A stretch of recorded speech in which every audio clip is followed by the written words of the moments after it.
Sybrina, first question, why are you here? That's an easy question, fairly easy question. Some of the same things that are happening in Florida are happening here in Cleveland. And so I have a very dear friend that I've met through this journey, which is Samaria Rice, which is Tamir Rice's mom, the 12-year-old that was killed by the police recently. I've connected with her, and I'd like to see her and just, you know, offer her words of encouragement. I did see her last weekend at an event we had in Miami, but anytime I can get a chance to stop by our family and just let the family know that we support them and we stand with them is an opportunity for me. And so that's why I'm here. What are you going to try to tell the people downstairs in the auditorium when you go up there and speak to them? Well, I want to let them know that we are in a crisis here in the United States and that everybody needs to do their part. And that's a big thing with me. I'm doing my part, and I'm just going to challenge everybody to do their part and not just remain silent, just not try to pretend like this is not occurring, like we don't have problems with racial tension. And so I just want to encourage them. I just want to try to inspire them to move forward so that we can make this a better community, so we can make this a better country. Can you talk about your mother's healing journey, how it has been for you, and what you had to realize to make you get out here and deliver this message? One of the things, I was constantly crying, as you can imagine, because I had lost my youngest son. And so I just felt like I wasn't doing enough. And I just felt like at the end of the day, all I had were tears to show for what had happened. And I just wasn't satisfied with that. And so I decided that I needed to do more, and I needed to participate more, and I needed to be a part of something that was going to make positive change. And this is what I decided to do, is to get involved, to reach out to people, to reach out to families, to reach out to communities. And so I think it's going to always be a healing process. I don't think I'm going to ever fully recover from what has happened. But I think each day is a different step. Each day is a new journey, and I just hope that, you know, by me speaking with other people and other families, and that I'm doing some good in the communities. Talk about what you've been doing in Trayvon's memory in Florida, this annual event, and the purpose of it. Well, what we had last weekend, and we celebrate Trayvon's birthday and not his death. His birthday was February 5th, and he would have turned 20 years old. And so it just made me think that, you know, what we would have been doing if he was here. He would have been surrounded by friends and family. Of course, he would have been smiling, and, you know, he would have had a cake and just everything that comes with a birthday, a new birthday. And so what we did is every weekend, every year we do an annual event. So this would have been our 3rd annual Trayvon Martin Foundation Remembrance Weekend. And what we do is what we call is a peace walk and peace talk. We have a short walk because we want to let our young people know, we want to let our youth know, and the community know that they have a right to walk in peace without being followed, chased, pursued, or profiled, or murdered. And so we take that short walk, and at the end of the walk we have a peace talk where we have entertainers, and we do a show, and it's with a purpose, and we have messages in the show. And then we have our police department that comes out because we want to try to bridge the gap between our young people and law enforcement. And so it was an awesome time we had on last Saturday, the 14th, and then on Sunday was the Remembrance Dinner where we celebrate Trayvon's birthday. It's a fundraiser. This is our 3rd annual. We did this year as well. Ayana Van Zant was our guest speaker. And it was just an awesome time to come together with friends and supporters of the foundation. What you just mentioned, the bridging the gap between the young people and the police. What can be done? How can we get them to trust the police and not the violence? Well, I think it's going to have to work on both ends. Not only are we going to try to reprogram our young people that not all police officers are bad, but we want to try to reprogram our police that not everybody is a criminal.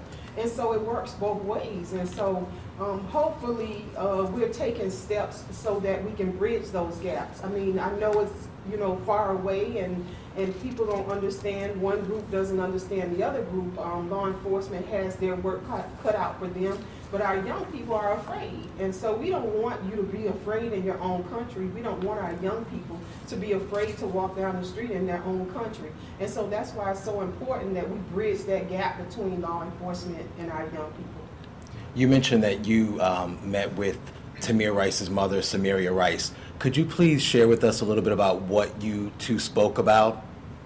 Well, I can't give you all the details because it's private. Right. But what I did talk to her about was just being encouraged and making sure that she takes care of herself, because a lot of times we get so wrapped up about what has happened that we stop taking care of ourselves, meaning we stop eating, we stop sleeping, and doing the things that we need to do just for everyday life. And I just wanted to make sure that she's doing those things and that she's eating, and she, you know, is making sure that she's taking care of the kids and things like that. So I basically, you know, talked to her about those things and making sure that she takes care of herself and her body. And then we talked a little bit about healing and how she can move forward with healing and what comes next and things like that. So she calls me, I call her, we talk a lot, you know, about exchange, you know, conversations and, you know, about what I've been through, about what she's going through, and I just try to help as much as I can. Is there any plans for you, the two of you, and then you through the Trayvon Martin Foundation, to work together on any future legislation, or right now there's a current federal investigation? Have you guys discussed any of those things, or is it a little premature at this point? No, we have discussed those things, and we also have an event that's going to come up in May. It's going to be in Miami, and it's going to be the Circle of Mothers. I'm going to bring mothers from all over the United States together, and some other countries, a few from other countries together, and what we're going to do is we're going to bond together. It's going to be a healing process, but we're going to come together with our ideas on how we can better this country and how we can make sure that this doesn't happen to somebody else's child. So we're having those type of conversations, but it is, you know, a little early in the conversation, but we're going to all come together in May, hopefully, and discuss those things a little further. Excellent, thank you. George Zimmerman was acquitted in your son's trial. I imagine you think there were some definite breakdowns of justice in that. Can you just speak to where you think the breakdowns were? Well, a couple of things. I think there was a breakdown, of course, with the media and how the media portrayed my son. Trayvon was the victim, and just generally speaking, you know, just some things that I've seen. We needed a better selection of jury members, of the jury pool. It just a mixture of a lot of different things, I think, that just troubled me, to say the least. But we have accepted the verdict, and we have moved on, and that's one of the reasons why we did create the Trayvon Martin Foundation, and we have so much programs and things that we're doing to try to better this country. What do you hope these people downstairs come away with after your talk? Well, I hope they come away with a sense of challenge.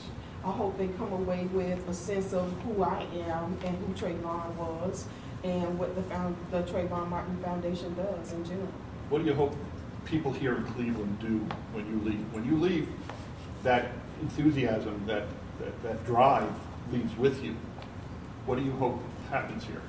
Well, I hope they're encouraged, and I hope they participate and that they get involved in a nonprofit, because those are the things that I speak about. I hope that if they're not registered voters, that they become registered voters.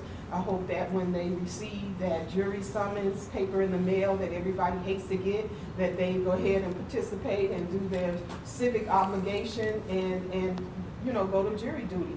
And not just participate when they're upset, but continue to participate. And that's what the bottom line is, to continue the movement. Don't just do something when you're upset and then leave it, you know, until the next event occurs or the next tragedy occurs, and then they want to participate again, but just continue to participate. What do you think about all the violence associated with this? You know, the Ferguson, even here in Cleveland, we had violence protesters, or protesters turned violent. What do you feel, how do you feel about that? Well, I don't participate in violent protests. I'm for peaceful protests. I think everybody has a right to protest, but I think it should be done peacefully. I don't think you should tear up your own community, but those are my personal feelings about, because I don't want to tear up my community, and then that means I have to go further away in order to go to a store, different things like that. So I don't agree with that, but I think protesting is good. Anything else you'd like to add? Because I'm done. Anything else you'd like to add? No, I just want to mention that we have the Trayvon Martin Foundation. It's on the website, and you can take a look at some of the things that we are doing with the foundation. It's TrayvonMartinFoundation.org. And with that, will you just hold still, please? You're wearing a pin to commemorate your son. You just want to get a shot of it.